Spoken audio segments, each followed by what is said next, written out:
Welcome. I would now like to invite Rakel Dink, who is the president of the International Hrant Dink Foundation, to make her opening speech.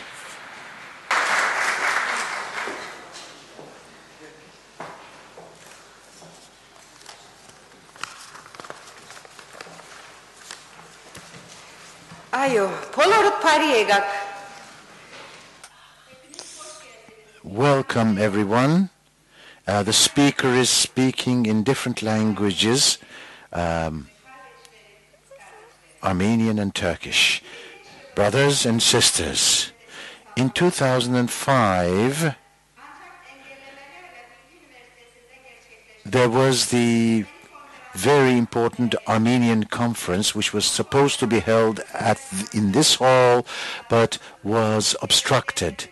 From those days, we came all the way here. Some of the loved ones are not here. I evoke their memory with affection. We would like to thank everyone who contributed to the organizing of this conference, and all of you for coming here to look into this very important matter. We are now looking into those pages which have been consigned to oblivion in the past. We are going to break taboos, and we will be witness to secrets. There is a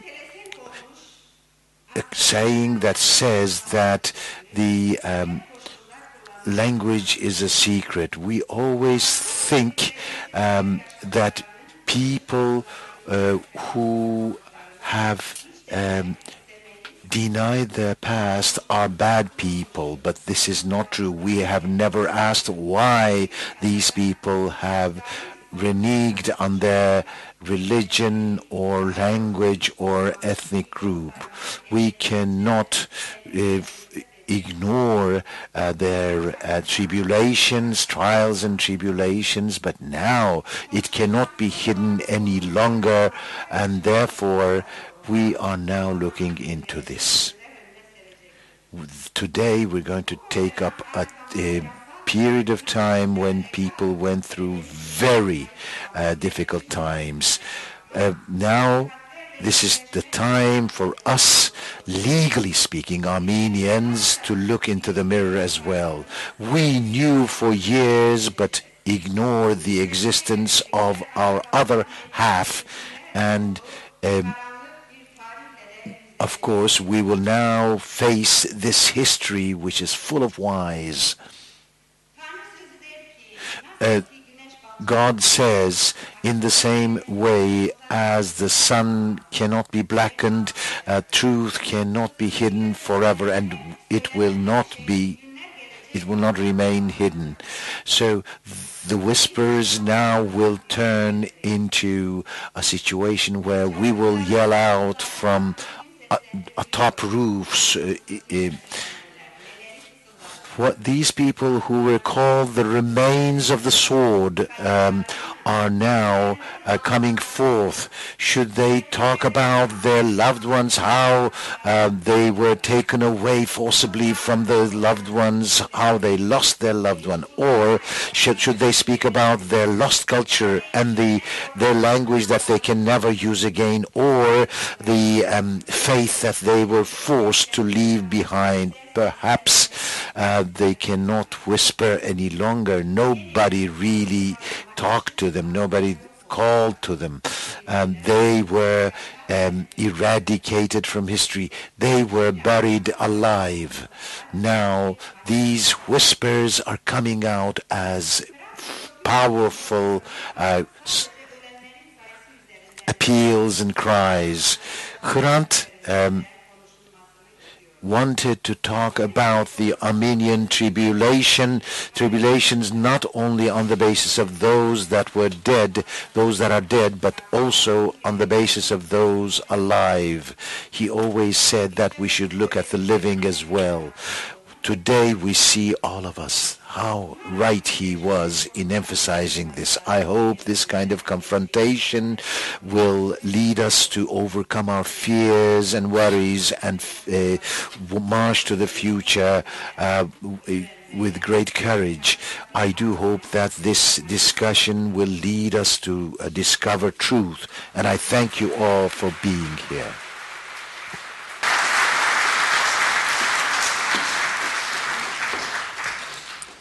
Boğaziçi Üniversitesi And now I would like to invite the president of Boğaziçi University, Gülay Barbarosoğlu.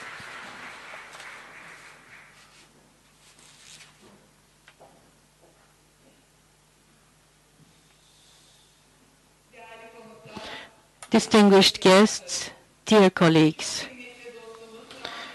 our very dear friend Hrant Dink was killed almost 7 years ago. And this was something which shook us deeply. And Boğaziçi University wanted to commemorate Hrant Dink and did everything not to have him forgotten, who was a victim of this terrible crime, because for years he wrote, he participated in meetings, worked on political projects, and so did we. And in order for Turkey to be a more free and a more democratic country, we are commemorating a person who has made efforts to make Turkey such a country. So we have collaborated with the MalatyaHAYDer Association and the Diyarbakır University, and with our commemoration of Hrant Dink, we wanted to seize this opportunity to hold this conference here in our university. There is an acceleration of democratic endeavors in Turkey, and certain experiences of the past are now debated in a tranquil atmosphere, and this is very important. This is a very important initiative. I, as the president of the University of Boğaziçi, I'm proud to be here and to inaugurate this conference, to welcome you all. I would like to thank you all very much individually for being here and greet you all. I wish you the best of proceedings. MalatyaHAYDer Baş. And now we would like to introduce Hosrof from the MalatyaHAYDer Association. Distinguished guests, today in this geography, with the productivity and the common culture that it sustained, this society existed in a different manner. We will take up only one aspect of this society.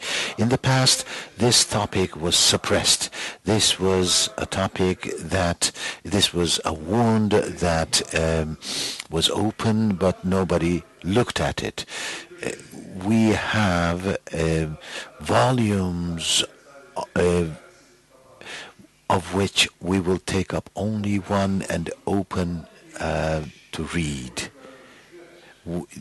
When we look at the very vast topic of this conference, rather than moving on our own, we extended our hand to the Hrant Dink Foundation and Boğaziçi University. Once again, we see that we did the right thing.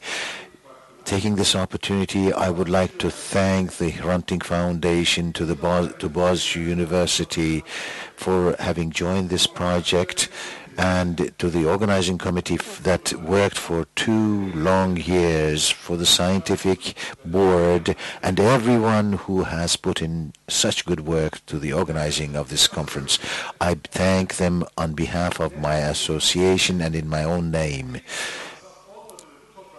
In these territories where no one is really racially pure, 1 century ago, people lived together in warmth, in multicultural diversity. Some people decided to put an end to this situation in order to form an overwhelming and absolute majority with 1 language and 1 ethnic group as the nation. They attacked great masses under the appellation of deportation. And one of the objectives here was to transform society into a uni-religious society. The aim of this conference is not to change anybody's preference. Whoever it is, whoever is happy with their identity will receive our respect, obviously. The objective here is not to really cry over the past and write an elegy with respect to the past. The objective here is to reach out to people who have been forced to hide their identity, and to their families, and to look for solutions for their frankly coming forward with their real, true identity. The objective is to be sincere, to look into people's identities, and if there are any, look into the discriminations against some groups. When we see that there is such interpenetration of cultures, then alterization will come to an end. People will not be made into others any longer. As the late Hrant Dink said, we want to experience our identities as Turks and Muslims together. Turks and Armenians together. It's not a question of you made more mistakes. It's not a matter of opening a contest in order to distribute responsibilities and injuries made. What is most important is to share our experiences sincerely and frankly. If we want to open up the 21st century as a century of peace, we should really get rid of the pollution of lies that have besmirched our society. So we have to open all the books, and we have to heal all the open wounds with our conscience. Memories coming back. We want to be cleansed and all healthy as having come out of the Turkish hammam and feel purified.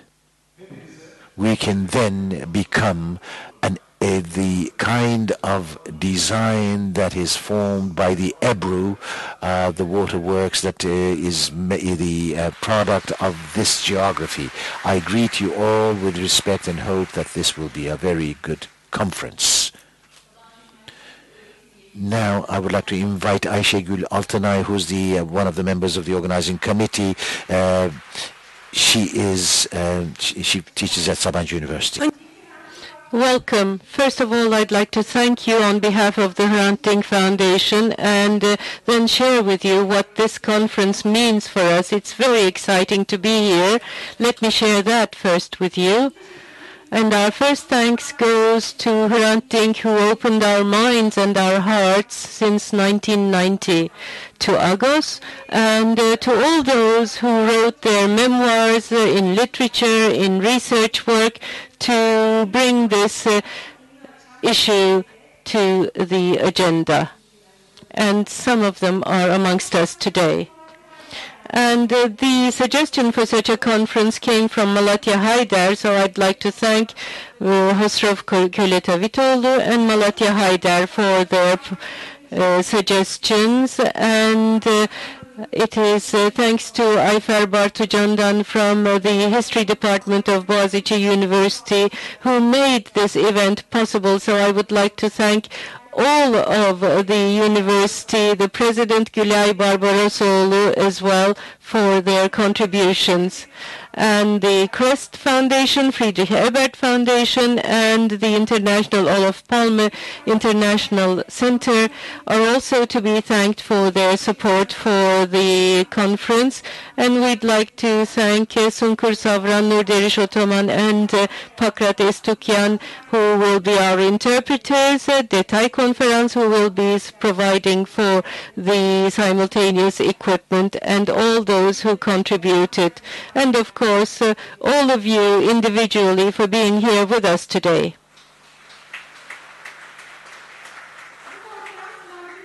This conference, what does it mean for the Hrant Dink Foundation?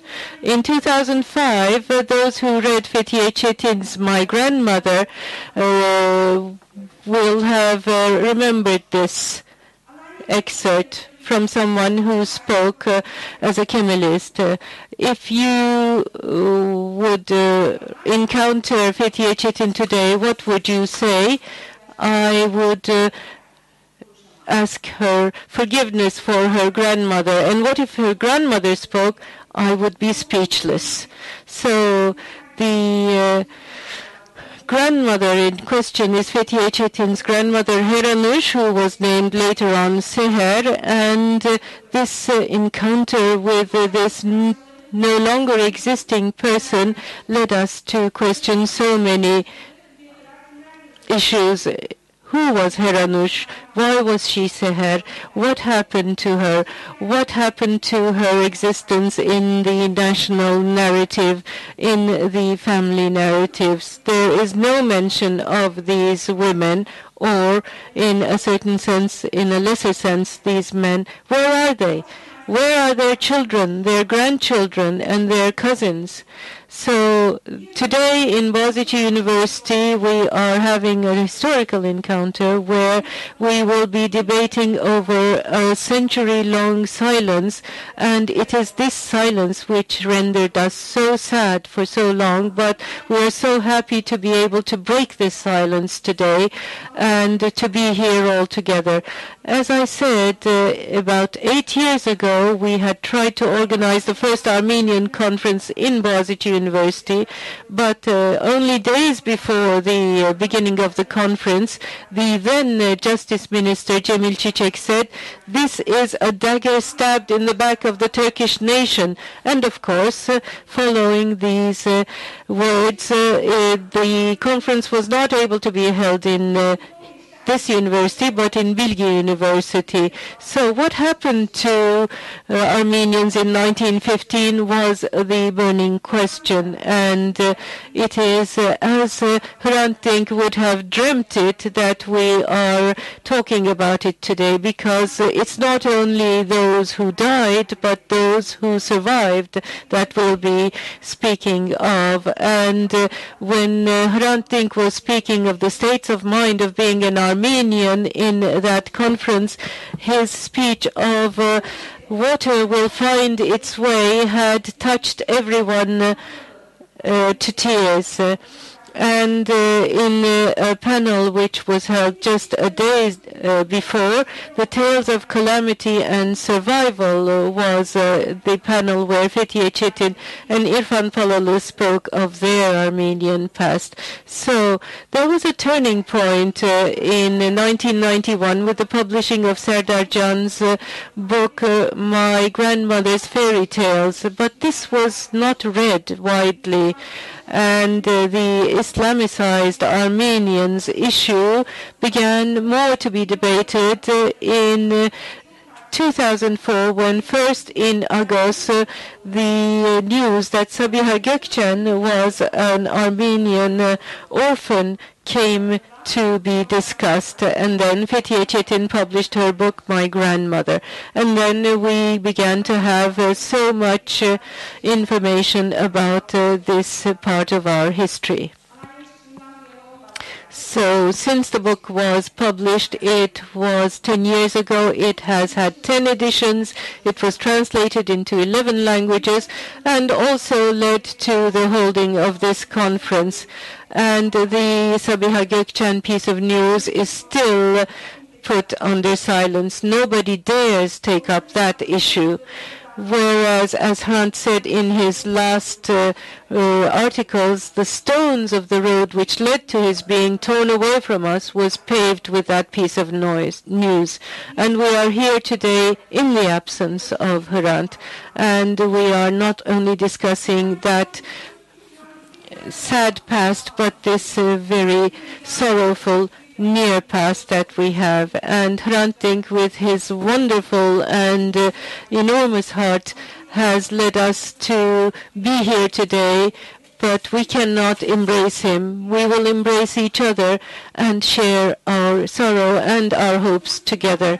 So Fethiye Çetin, when she speaks of her experience in the 1980s in the Mamak prison, says, "We are here as the bravest women in Turkey.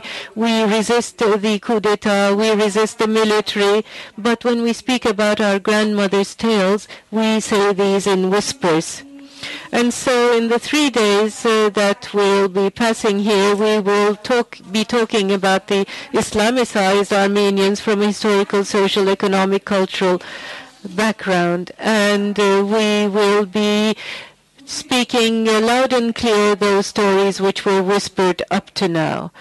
So history is in today, is felt very, very closely in this environment of debating the question of Islamicized Armenians, and we will be able to have narratives of 1915 which will shed light on our experience of today.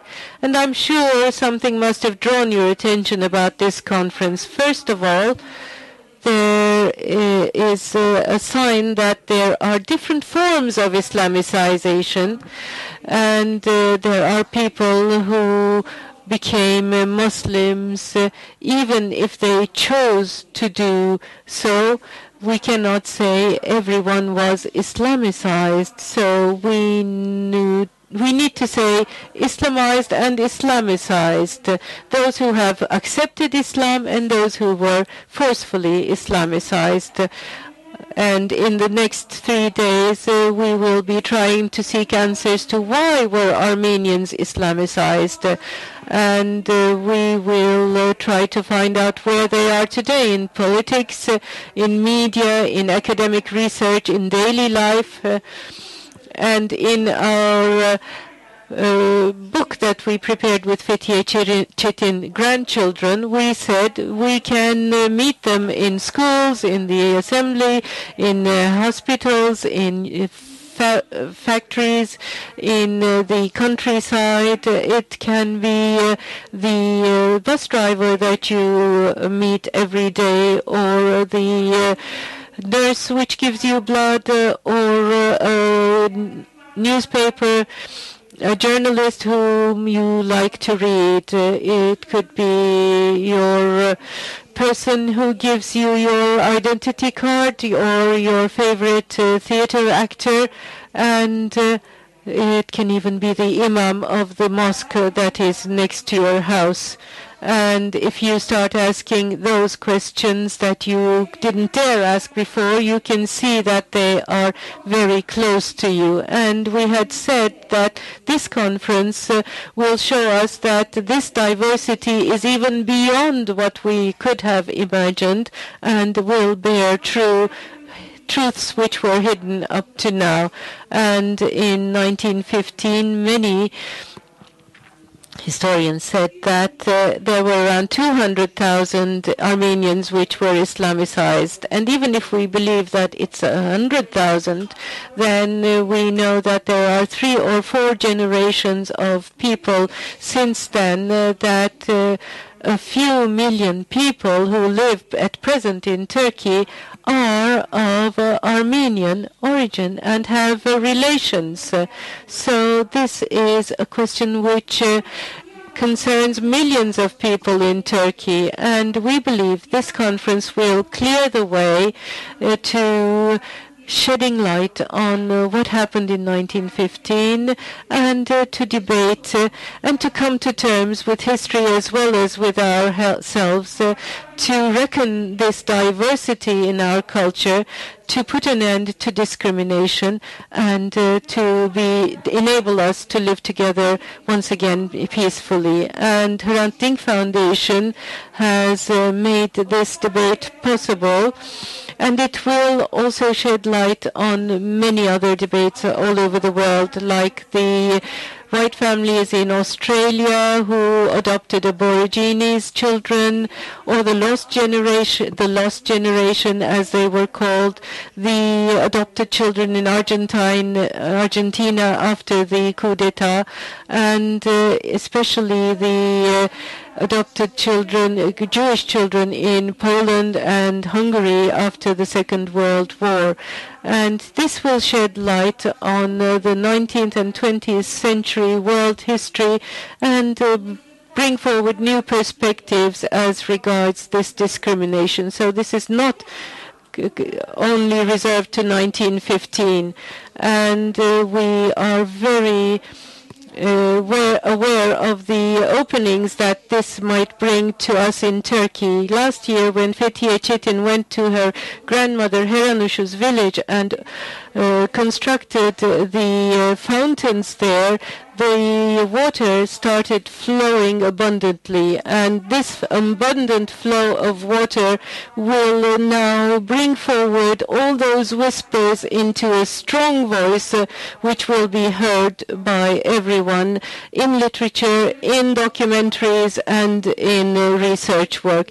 And I hope that this water will be healing all of us and will enable us to confront our own histories and our history to make us have tranquility and reach peace in this country. Thank you.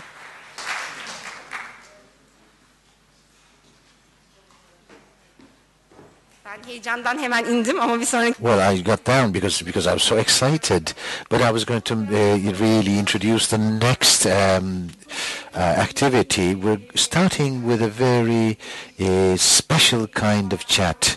It's Fethiye Çetin, Nebahat Akkoç, together with Sibel Asna from the Hrant Dink Foundation, will be discussing and sharing their stories with us,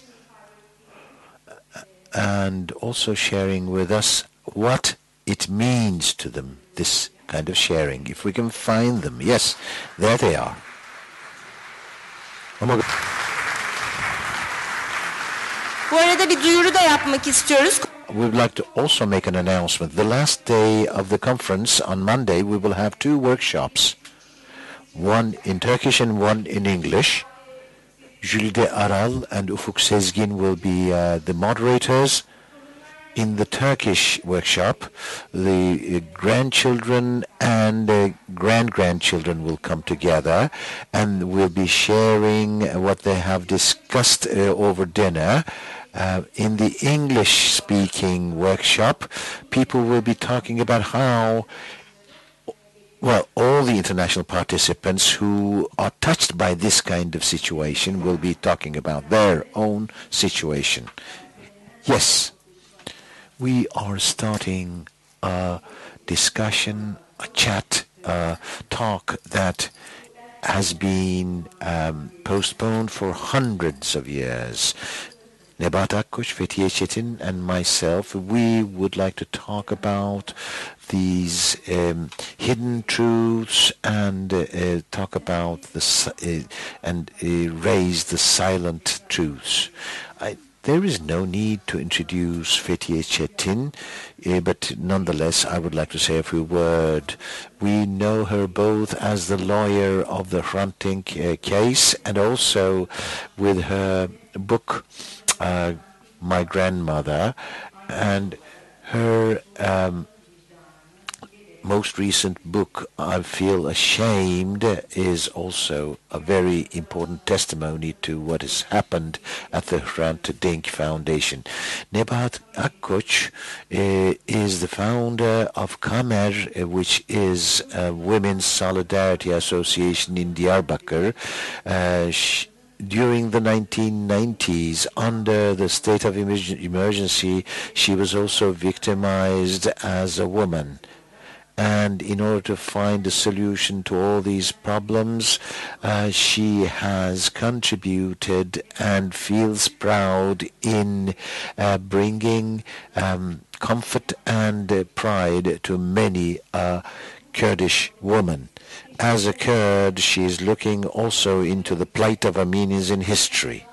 Now, with respect to myself, I am the child of an Armenian family who's been in Turkey for at least 6 generations. My family, was converted to Islam in 1915 and then was baptized. There are members who were baptized again in the later, but also people who died without coming back to their earlier identities. But I was looking for peace. Then on the day when Hrant was killed, I decided that, it was almost like a slap on my face, having realized that nothing could be solved without confronting these problems. So I am looking for peace through the search for truth. Now, let me turn to Fethiye. This century-long silence, what was it like? How did your family experience this? First of all, we did not know in the past anything about this. My grandmother was silent, of course. But now, this is over. She came out and started to speak. There was one incident which she always talked about. Apparently, this had impressed her very much. It was a traumatic kind of experience. In that voyage to death, as they were going from Elazığ to Diyarbakır, they were going through Maden, where I was born and where we lived. There is the Tigris goes through Maden, and it flows very, very rapidly at a certain point. My grandmother was at that time, as they were passing from that point, was 9 years old. Her grandmother threw 2 of her grandchildren into the water. One of the children raised his head, but she pushed him or her, and once again he raised his head, but she pushed his head again. So after the children have drowned, the grandmother also threw herself into the water. She constantly talked about this. This was a most traumatic experience. Then I discovered that from the window of the house in which we lived, you could see that point of the Tigris howler, and we would pass from that point and go on a picnic. And we wanted to go so much on a picnic when we were children. One day, as we were going through that point, she did not once say, "Do you know that here?" But I remember she said things like, if only these mountains had a tongue and could speak. She said this so often. I am telling you about this in order to explain how silent she was. Then Ayşe and I talk about the other aspect. We were all so much concerned about Angola and Mozambique and Vietnam, and used to chant Venceremos with our full throat. But we used to talk about this in whispers.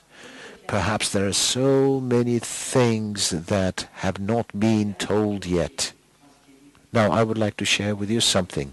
Yes, under the military regime of 1980, I stayed at the so-called DAL, the torture center in Ankara, for 64 days, and then I stayed in the military prison. Among my memories of the prison are comrades, and we all, perhaps this is human psychology, we always talked about our resistance, but not the bitter experiences that we had. And even to this day, we have not talked about these. To this day, today, up until today, there are so many things that we could not speak about. So those children probably left us behind without having been able to talk about so many things. Let me finally say something. You know that genocide it comes about not on the basis of the numbers, of the figures of the dead, but with the depth of the silence. Nebahat, I'll ask you another question. Your story goes through different stages. Well, you started out by yelling as a student that you are a Turk every morning. Then you understood that you were a Kurd. Then you found out that you were an Alevi. Then you discovered your Armenian forefathers, ancestors. Well, I never was silent. I speak too much. I always find myself in trouble. But the silence was in the house. Nobody used to talk, because it was a two-sided secret. This was a very careful family because, well, my grandmother, I remember the stories she told us right before we went to sleep. We were 8 siblings. Only the 3 oldest siblings remember this. She also mumbled some popular songs. In her identity card, it's her name was Sona. We always assumed that this was Suna, the Turkish name. We were so blinded by the experience. So inside the house there was such quiet. Outside there is a very brutal policy that tries to impose a kind of single identity on the whole of society. And I remember the left, people could not talk about so many things. They said internationalism and a world citizenship, the rest is not important. One should not talk about the diversity. We only reflected on the contradiction of capital and labor. We only talked about that and saw everything else as unnecessary details. That was the world of the left before 1980. Everything was so planned in such a manner that the silence was sustained. There was always this kind of din in the background. We discovered certain things all the time.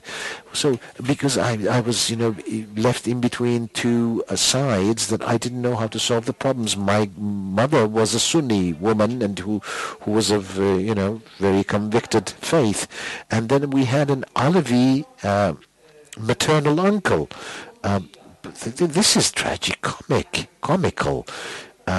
Well, I mean, here is a young woman whose mother is Sunni, but whose maternal uncle is Alevi. Then our father, he comes from a family from the region of Erzurum and Van.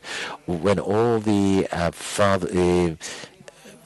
parents were killed, the two siblings were killed, and the third was taken into an orphanage. And so we could not even understand what the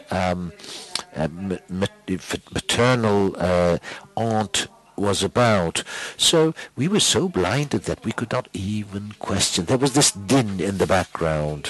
What did I realize? What was it? When I think back on it, I always, grasp some things, but I can't remember exactly when. After my grandmother had died, let me say, it came out of my mouth and I heard it through my ear. It was always inside. I always control myself. If I knew, I say, would I really have confronted this or would I have kept quiet? I don't think I could have kept quiet because this is my character, but they kept it from us. And the person who really discovered this for the first time and talked with the family and wrote about it and made it into concrete was myself. This really started with the work on Ebru.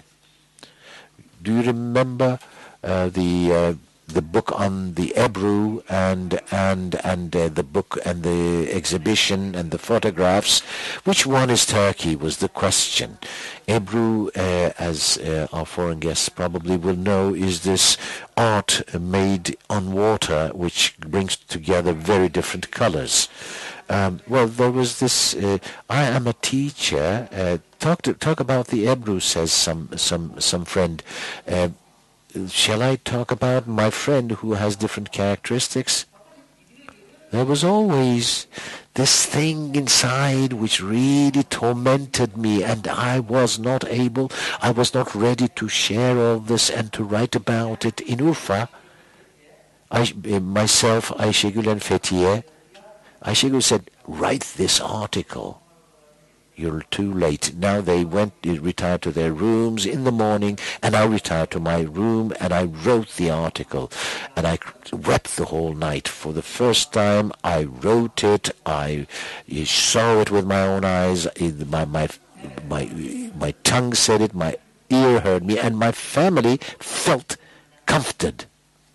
Did they really feel comforted? I'm going to ask you the same question. What happens that first time? Well, as soon as I heard about this, I started to share it with my loved ones. But the point where they really felt very relieved was when I wrote the book, My Grandmother. I wrote it in a very short space of time, but weeping all the time. Then after having written the book, I had sleep disorders, and that sleep disorder went away. I always used to dream about children, because those children that were thrown into the river, that was a trauma that had been passed on to me. The family members, says Sibel Asna. Well, that's a very interesting question, important question. They were all watching the process. But after the book had been written and published and the whole public started to know about it, some of them felt very, very uneasy. You deciphered our family, you exhibited the situation, but the others stood behind me. But I can say the following: the youth was behind me, and this is really a source of happiness for me. Today we were going to have a speaker, someone who really experienced Islam very deeply, but who knew that her or his ancestors were Armenian. She wanted this, but because her family did not want this, she could not come here. It could be a he or a she. We say she by assumption. So we understand her. Osman Abakay has completed his book very recently because he wrote that his mother was Armenian. The paternal aunts really came on him and really were angry with him.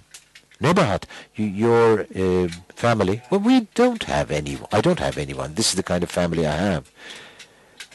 My article was titled, Why Was Our Village Totally Razed to the Ground?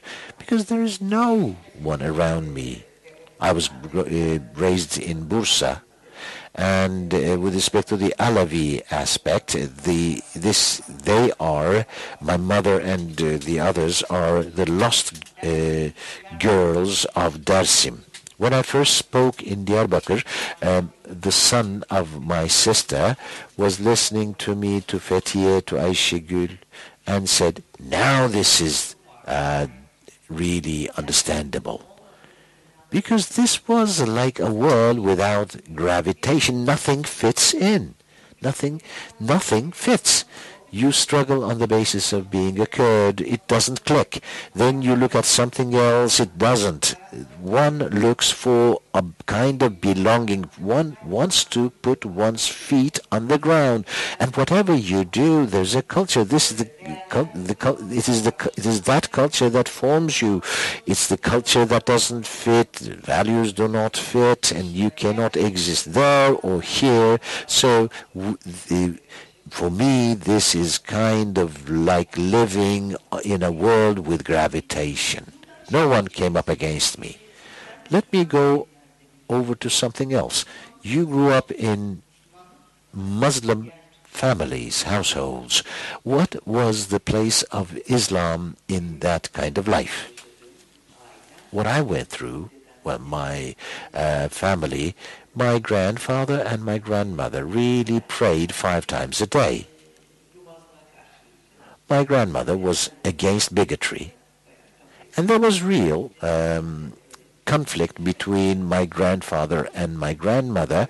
My grandmother always objected to what my grandfather learned at the mosque and came home and was telling her about. Your mandolin.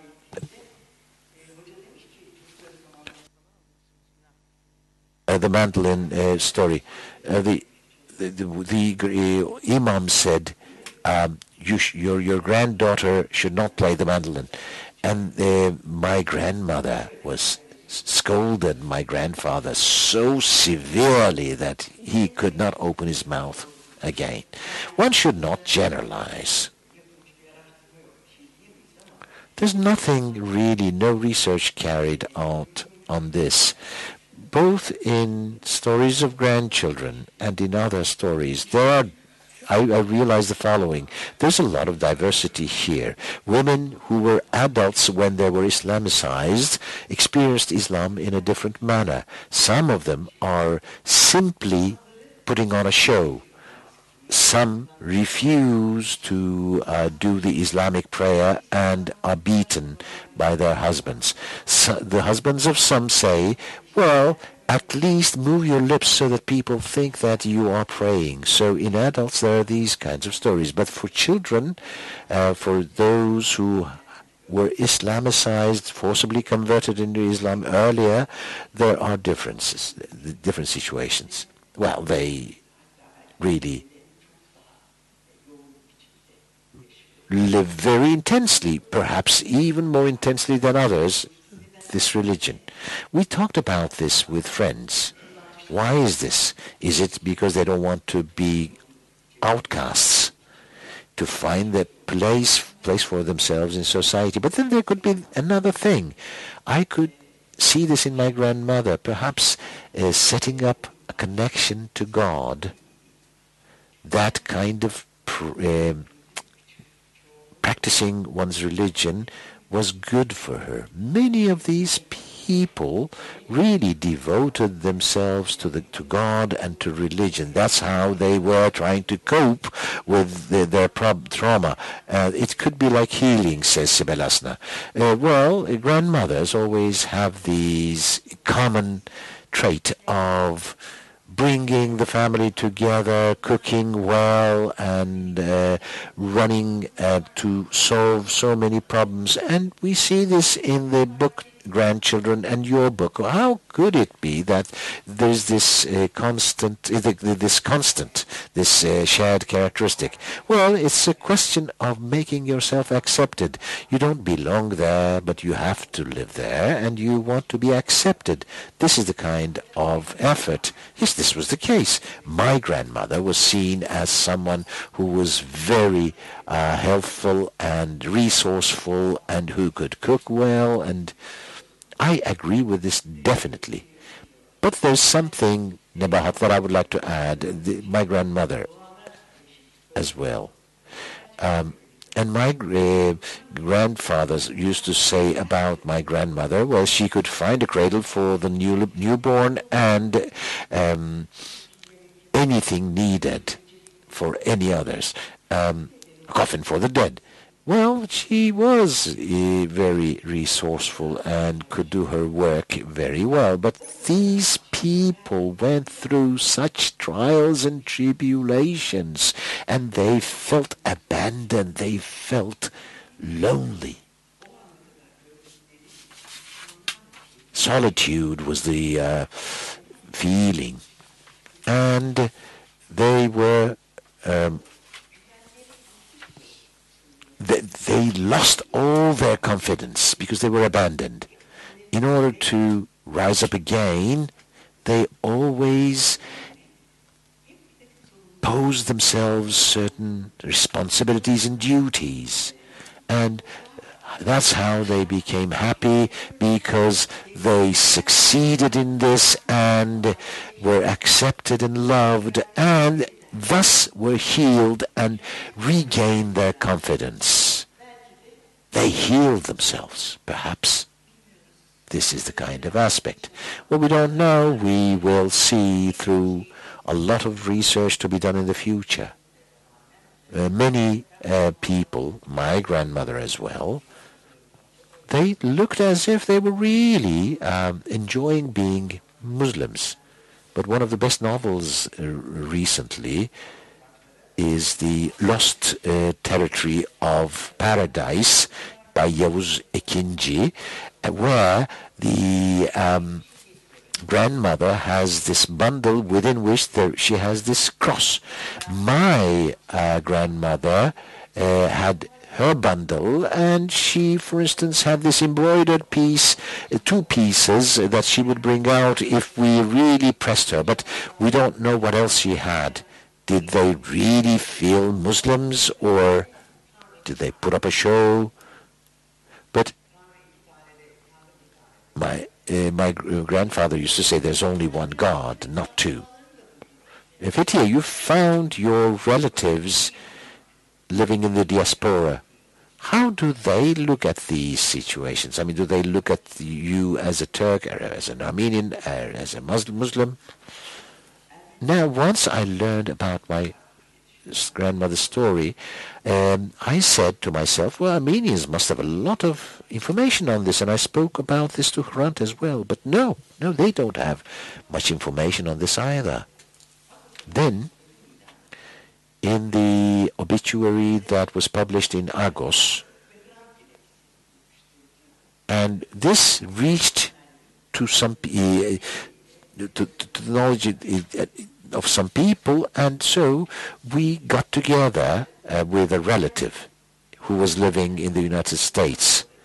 I learned from them the part of the story after my grandmother had converted to Islam. Remember that she was given to someone and the other sibling was given to someone else. From that moment on, she never spoke about those children. With your permission, I create new ones rather than healing these open wounds. But we know the following. These wounds can be healed. They're not unhealable. We have wounds to heal, and we have to do this as soon as possible. What can we do all together? Because this process really has left an imprint on all of us, not only the Armenians, not only the Islamicized Armenians, all of this society. We need to be healed all together. How can we do this? Well, this way, by talking. Yes, says Sibel Asna, by talking. Ayşe, you gave this example. For instance, when we were having those fountains at Habab restored, we saw that with the peasants there, together with the people there, all around us, we started to heal ourselves all together. This is the way to move forward. Yes, this is our wish for all of us, because if we only get to know ourselves once again, then we can really reach a true peace. We talk about a peaceful environment nowadays. Only if people come to peace with themselves can real peace be attained. Now we can talk forever on and on, but what's most important is that these are discussed in homes, in universities, in all kinds of environments. Thank you very much. Thank you very much.